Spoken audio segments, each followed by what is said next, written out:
Bonjour, bonjour tout le monde, on se retrouve aujourd'hui pour un nouveau Zentangle. Nous avons fini notre séance, nos 3 séances.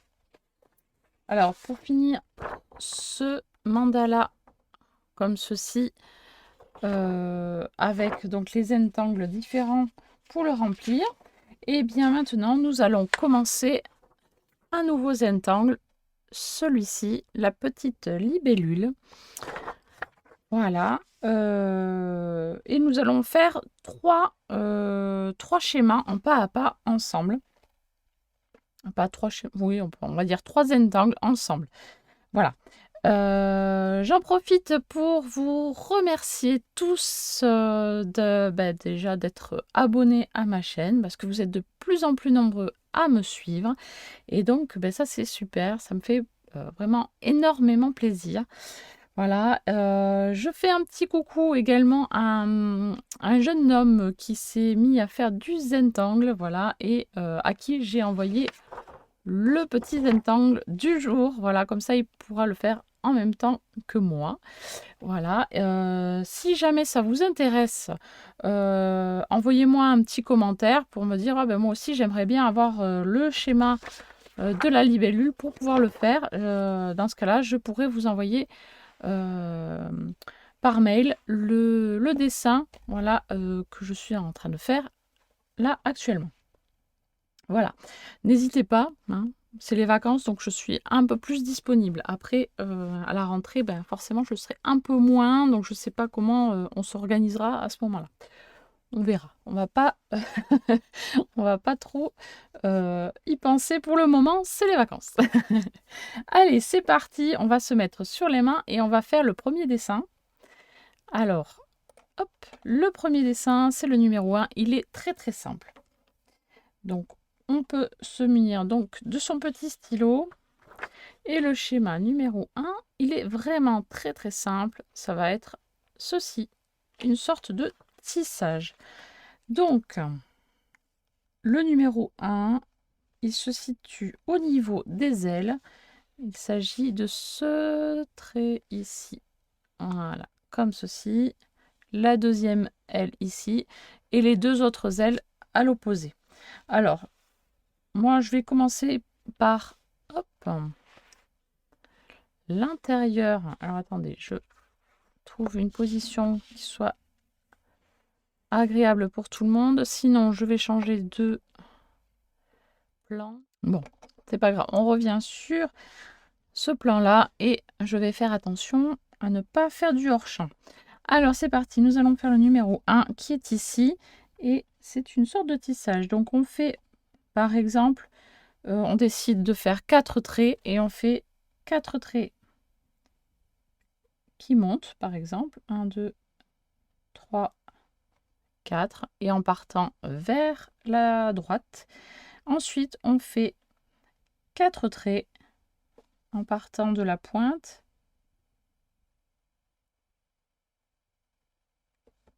Mais vers la gauche. Et on repart sur la droite.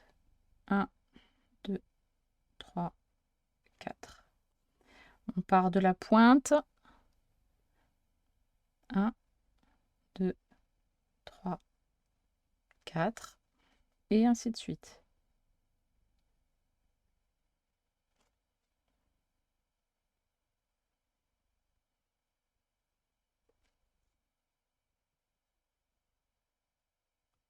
Voilà, on compte toujours 4. Hein. Si on a décidé que c'était 4 traits, on fait 4 traits. Si on veut en faire 5, on peut le faire. Mais dans ce cas-là, on fait 5 traits jusqu'au bout.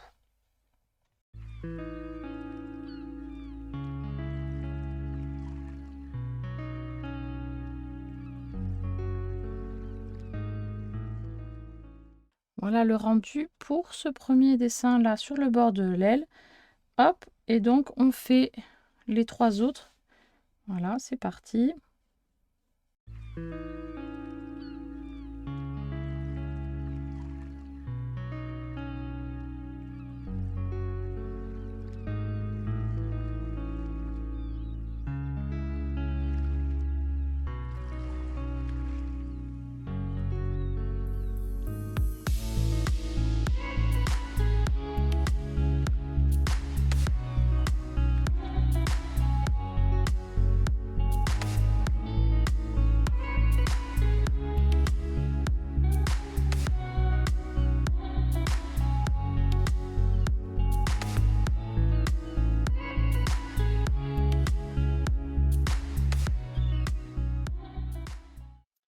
Voilà, donc ça c'est le premier dessin, voilà, qui nous fait donc travailler la concentration, le travail sur les obliques et la latéralisation. Droite, gauche, voilà. On va passer au schéma numéro 2. Alors, cette fois-ci, le numéro 2, il y a 3 possibilités de schéma. Euh, donc, je vais essayer de vous proposer les 3 sur ce dessin. Au niveau des yeux, sur les ailes, alors attendez, sur les ailes, ici et ici. Et ensuite, sur tout le feuillage, tout autour, il y a une 3e possibilité. Alors, je vais commencer par les yeux. Voilà, on va faire comme des yeux de mouche. Voilà, les yeux de mouche. Alors, en fait, c'est un quadrillage. Donc, tout petit quadrillage.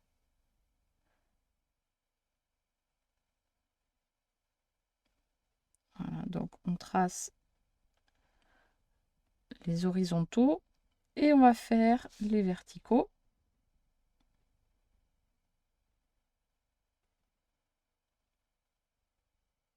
Voilà.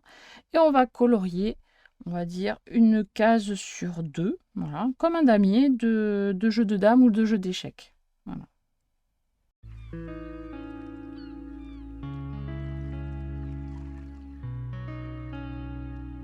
Voilà. On fait la même chose pour l'autre œil. On essaye d'être symétrique.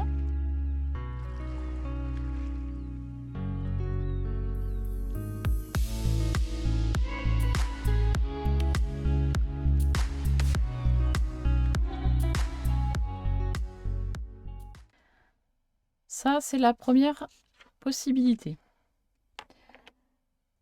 Là, en attendant de se reposer un petit peu les mains, ce que je peux vous proposer aussi, c'est de faire des petites séances comme ceci en plus pour vous apprendre à faire des petites cartonnettes comme ça en dehors des dessins, voilà, au lieu de remplir des dessins que vous n'avez pas forcément, mais que vous n'osez pas forcément me demander ou quoi, on peut faire voilà, des petites cartonnettes comme ceci, hein, où on fait un schéma, voilà, on apprend un schéma de Zentangle et puis on pratique voilà, sur une petite cartonnette. Normalement, c'est sur du 9 par 9. Et là, j'ai pas respecté forcément la consigne du 9 par 9. Je crois que j'ai fait du 10. Oui, 10 par 10. Mais ce n'est pas grave.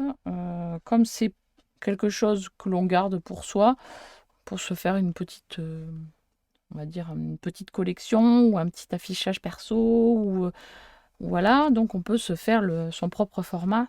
Ce n'est pas trop grave. Voilà, derrière, je me suis mis la date même de... voilà, je l'ai fait le 22 juillet, celui-ci. Voilà.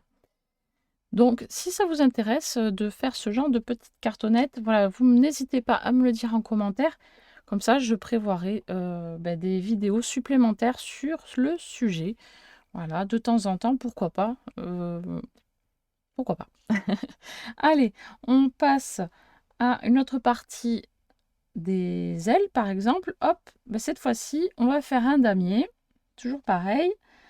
Donc, on va faire, hop, des verticales.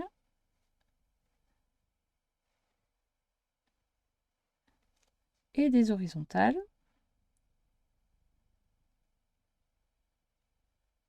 D'ailleurs, j'ai fait l'inverse. J'ai fait des verticales là maintenant et des horizontales avant. C'est pas grave. Je pense que vous l'avez compris. Voilà. Et cette fois-ci, on ne les colorie pas. Voilà, on peut laisser en transparence. Et on fait la même chose ici à ce niveau-là.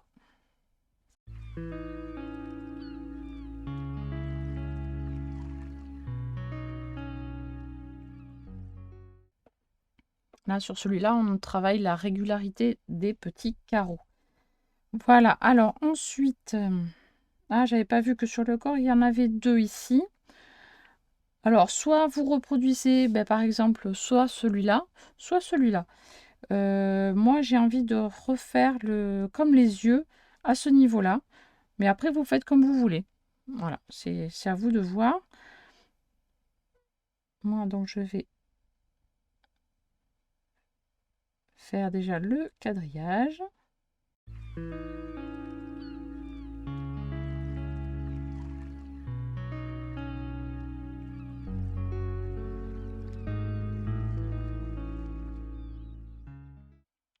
Voilà, je trouve que ça rend plutôt pas mal.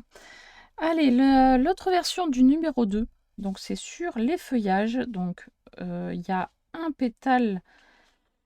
Ah non, c'est... Comment on peut dire ça? Une partie, la moitié d'une feuille, en fait, où on doit faire le schéma. Alors, je vais prendre une feuille.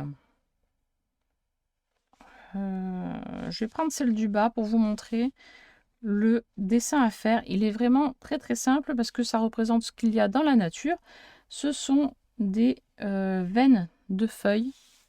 Donc, voilà, on se prend la feuille dans le sens, on va dire, de la pointe vers le haut. Voilà, ça va être plus simple comme ça.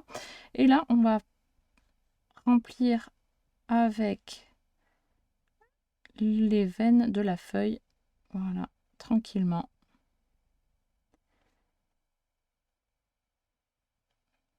De la veine centrale vers l'extérieur de la feuille.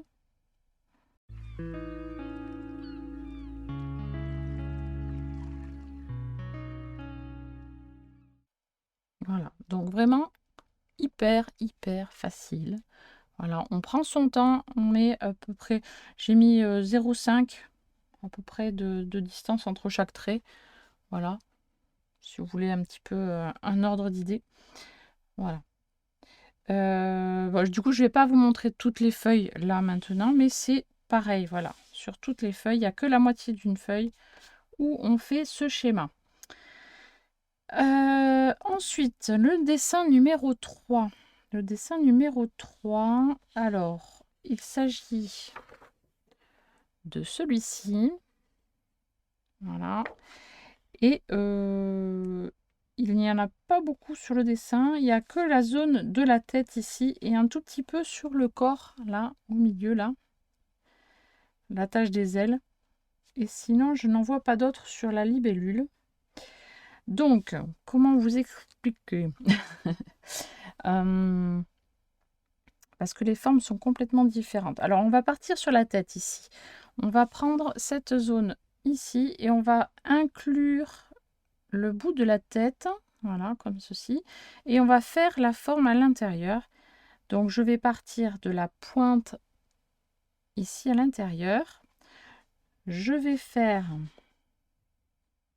Mon regard se porte jusqu'ici. Je vais faire un arc de cercle comme ceci. Je monte ici pour qu'il touche l'œil. J'imagine que le trait passe dessous. On va faire un arc de cercle à ce niveau-là. Ça passe dessous. Je vais tout droit. Alors, je vais essayer d'éviter de toucher le bord ici, mais je vais passer très près pour aller m'attacher à 2 mm de mon point de départ. À peu près. Voilà. Comme ceci. Voilà, j'ai démarré donc à ce niveau-là. Et je suis partie dans le sens des aiguilles d'une montre pour arriver à m'attacher à 2 mm de mon point de départ. On va faire la même chose mais avec un tout petit décalage. Donc je vais partir, je vais essayer de vous montrer avec un crayon. Je vais partir ici et après je vais faire le même schéma pour venir m'attacher à mon point de départ. Alors, mon regard se porte ici. Je fais un petit trait comme ceci. Je fais un trait droit qui touche l'œil. J'imagine qu'il passe derrière et on fait le contour ici.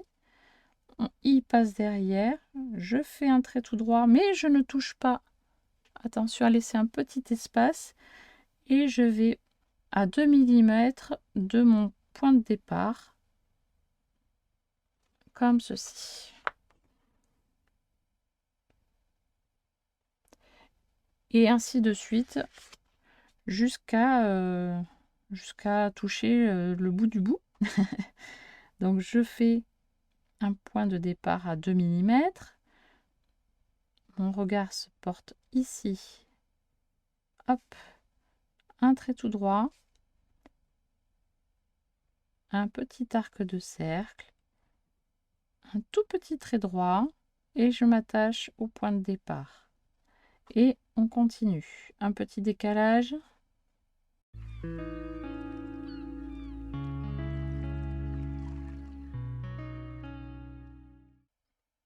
Voilà ce que ça donne. Et le numéro 3 ici, c'est le même principe. C'est le même principe, sauf que le point de départ, on va le faire à l'envers en fait. On va, au lieu de démarrer en bas, on va démarrer en haut, là où il y a la pointe. Voilà. On imagine. Tchouk. Voilà, on fait le tour.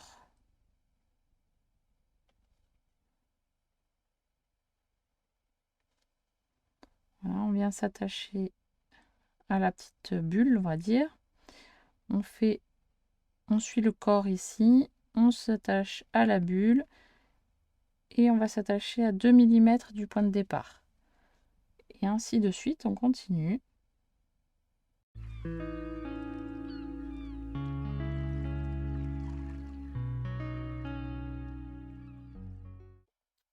Hop là, voilà le résultat que ça fait. Voilà, voilà. Numéro 3, c'est tout ce qu'il y a donc pour aujourd'hui. Je pense que c'est déjà pas mal. Voilà. La fois prochaine, eh bien, on fera 3 nouveaux schémas supplémentaires de Zentangle. En attendant, ben, amusez-vous bien. Voilà, détendez-vous bien. Et puis voilà, je vous dis à très très bientôt pour une prochaine vidéo. Bye bye!